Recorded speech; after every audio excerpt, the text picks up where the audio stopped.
तो हरियाणा पुलिस के डीजीपी पद छोड़ने के बाद मनोज यादव से जी मीडिया ने खास बातचीत की है। बतौर हरियाणा डीजीपी अपने सफर को शानदार बताते हुए मनोज यादव ने पहली बार गृह मंत्री अनिल विज के साथ जुड़े विवादों को लेकर बात रखी। तो वहीं किसान आंदोलन के दौरान पुलिस की कार्रवाई को लेकर भी पक्ष रखा। उनसे बात की हमारे संवाददाता विनोद लांबा ने।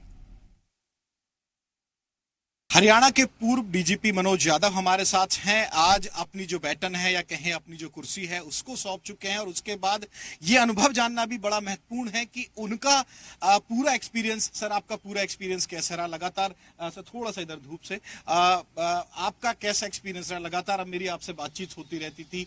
आपने अपना जो कामनेस है, एक तरीका है काम करने का, वो कभी नहीं छोड़ा।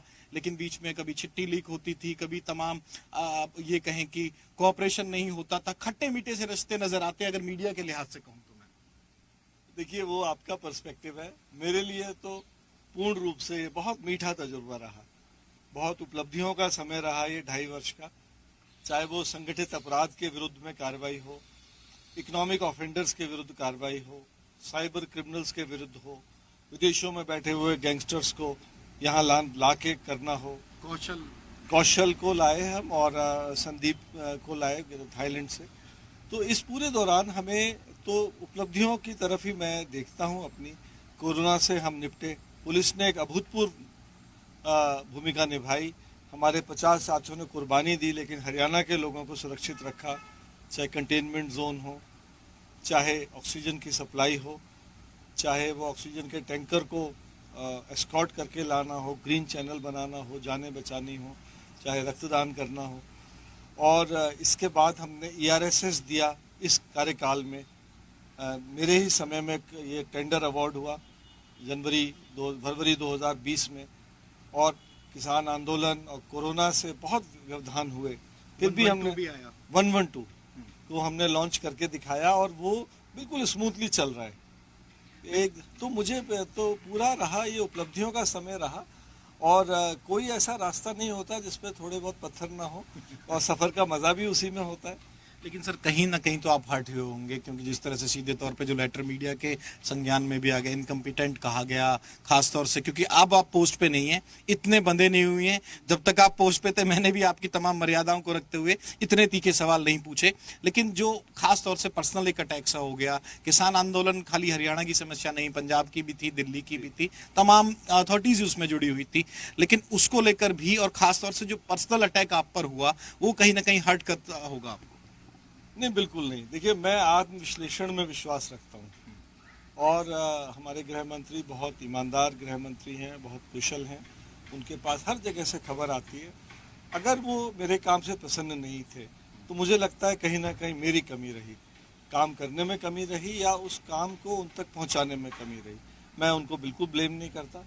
मैं मानता हूं कि कुछ भी अगर कोई कमी है तो कमी मेरे अंदर है, किसी और के अंदर नहीं है। क्या ऐसा मलाल है जो हरियाणा पुलिस में आप करना चाहते थे और पूरे कार्यकाल की वजह से? और ये सवाल इसलिए भी इम्पोर्टेंट है कि बैटन होती है, बैटन रिले है, the show must go on. आपने जिम्मेदारी दे दी है, अग्रवाल साहब आ गए हैं।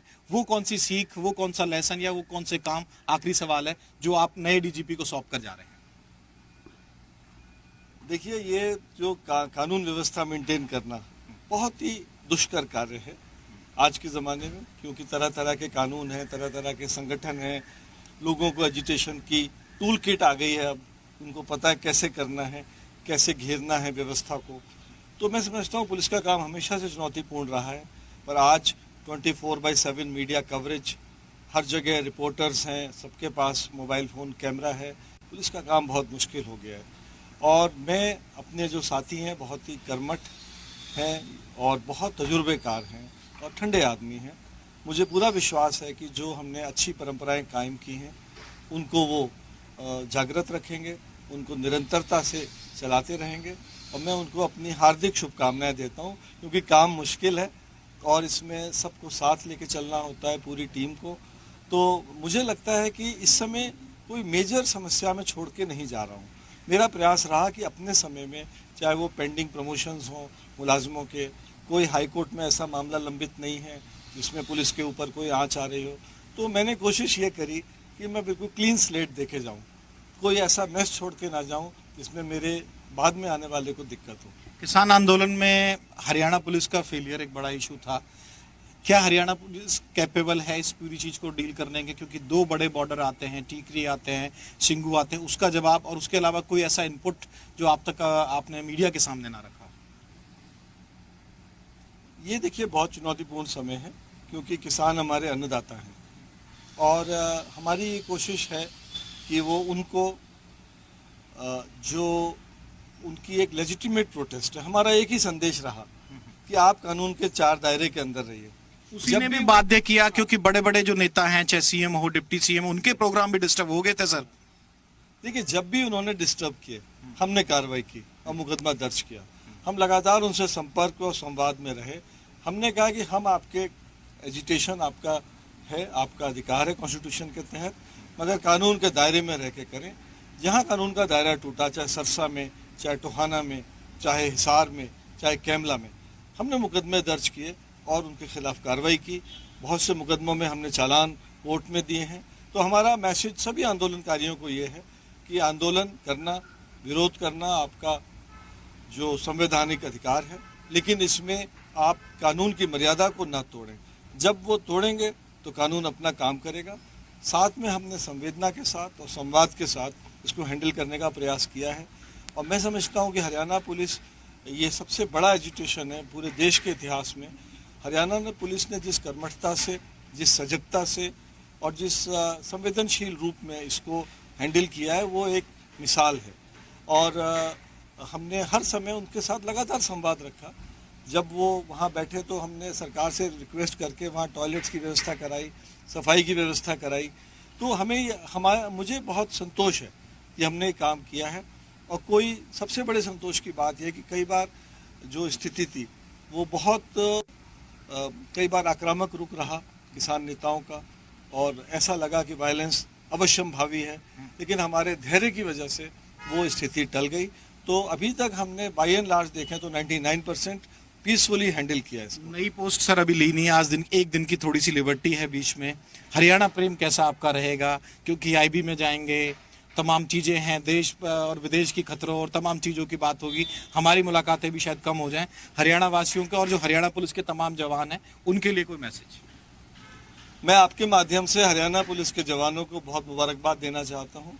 बहुत गौरवशाली इतिहास है हमारे जवानों का और वो बहुत कुर्बानी देते हैं। ये मैं हरियाणा की जनता को बताना चाहता हूँ कि हमारे लगभग 200 पुलिसकर्मी हर साल अपनी जान से हाथ धो बैठते हैं, क्योंकि आपकी सेवा करते समय वो ना उन्हें अपने खाने का समय है, ना सोने का समय है, ना व्यायाम का समय है। उनको बहुत जल्दी 40-45 की उम्र में बीमारियां घेर लेती हैं। कोई लिवर की बीमारी से, कोई हृदय की बीमारी से, कोई डायबिटीज़ से, कोई ब्लड प्रेशर से चल बसते हैं।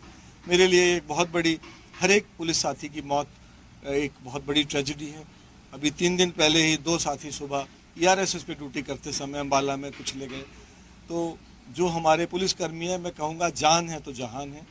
अपनी सेहत का ध्यान रखें, समय पर भोजन करें, समय पर विश्राम लें और अपने मानसिक और शारीरिक सेहत का ध्यान जरूर रखें। सर जी मीडिया की तरफ से सर आपको मेरी तरफ से भी बहुत बहुत शुभकामनाएं। जी मीडिया की तरफ से भी, आप जिस भी रोल में रहें, क्योंकि एक अच्छा रिलेशन आपके साथ रहा हम लोगों का। तो जी मीडिया के साथ बातचीत में मनोज यादव साफ तौर पर तमाम बातों पर जो मुद्दे थे हरियाणा के वो नजर आए और उन्होंने साफ तौर पर कहा कि इस पूरी सर्विस में काफी सेटिस्फाई रहे।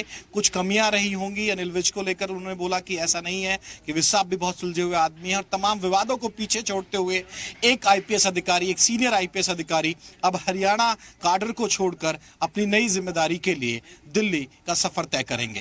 कैमरामैन प्रमोद के साथ विनोद लांबा, जी मीडिया, चंडीगढ़।